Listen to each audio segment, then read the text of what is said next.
रोते बच्चों को चुप कराने के लिए और इन्हें सुलाने के लिए हमारी कहानियाँ ज़रूर सुनाएं। इसके लिए हमारे चैनल को सब्सक्राइब कर लें और वीडियो को लाइक कर दें। एक बार एक कौवा उड़ता हुआ नदी के किनारे जा पहुंचा। उसने वहां नदी में हंस को तैरते हुए देखा। वह उसको देखकर सोचने लगा कि यह हंस कितना खूबसूरत है, कितना सफ़ेद है और मैं कितना बदसूरत और काला हूँ। हंस तो दुनिया का सबसे खूबसूरत और खुशहाल पंछी होगा। और कौवे ने यह सारी बात जाकर हंस को कह दी। और फिर हंस बोला, नहीं भैया, असल में ऐसा कुछ भी नहीं। पहले तो मैं भी यही सोचता था, लेकिन एक दिन मैंने तोते को देखा। उसके पास दो रंगों का अनोखा सुमेल था। वह बहुत खूबसूरत है। तब से मुझे वही दुनिया का सबसे खुशहाल पंछी लगता है। और ये सुनते ही कौवा तोते को ढूंढने चला गया। उसने इधर उधर जंगल में हर जगह तोते को ढूंढा। आखिरकार उसे तोता मिल ही गया। और तोते के पास जाकर कौवा बोला, तुम सच में बहुत खूबसूरत हो, इसी कारण तुम दुनिया के सबसे खुशहाल पंछी। और फिर तोता बोला, ऐसा कुछ नहीं जैसा तुम सोच रहे हो। पहले तो मुझे भी यही लगता था, लेकिन एक दिन मेरी मुलाकात मोर से हुई।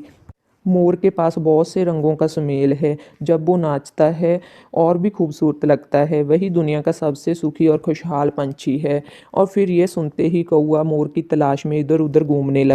उसने हर जगह मोर को ढूंढा, लेकिन मोर जंगल में कहीं भी नहीं मिला। फिर एक दिन वह घूमते घूमते एक चिड़ियाघर में जा पहुंचा। उसने मोर को पिंजरे में बंद देखा। बहुत से लोग मोर को देखने के लिए आए हुए थे। जब सभी लोग वहां से चले गए तो कौवा मोर के पास जाकर बोला, तुम कितने किस्मत वाले हो, तुम्हारी खूबसूरती को देखने के लिए लोग दूर दूर से आते हैं। और एक मैं हूँ जिसको लोग अपने आसपास भी भटकने नहीं देते। सच में तुम्हारी खूबसूरती का कोई जवाब नहीं। तुम ही दुनिया के सबसे सुखी और खुशहाल पंछी हो। यह सुनकर मोर बोला, मैं सबसे खूबसूरत हूँ। मेरे जितना खूबसूरत पंछी इस दुनिया में तो क्या पूरे ब्रह्मांड में भी नहीं होगा।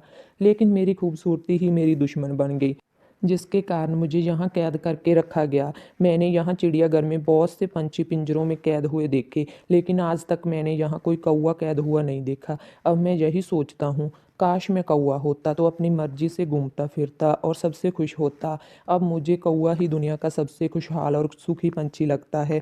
आखिर में हम इस कहानी से यही सीखते हैं कि हमारे पास जो है हमें उसी में खुश रहना चाहिए। बेकार में दूसरों को देखकर दुखी नहीं होना चाहिए। हमें दूसरों से जेलसी नहीं करनी चाहिए। जो भी हमारे में गुण है हमें उसे ढूंढकर उसमें खुश रहना चाहिए।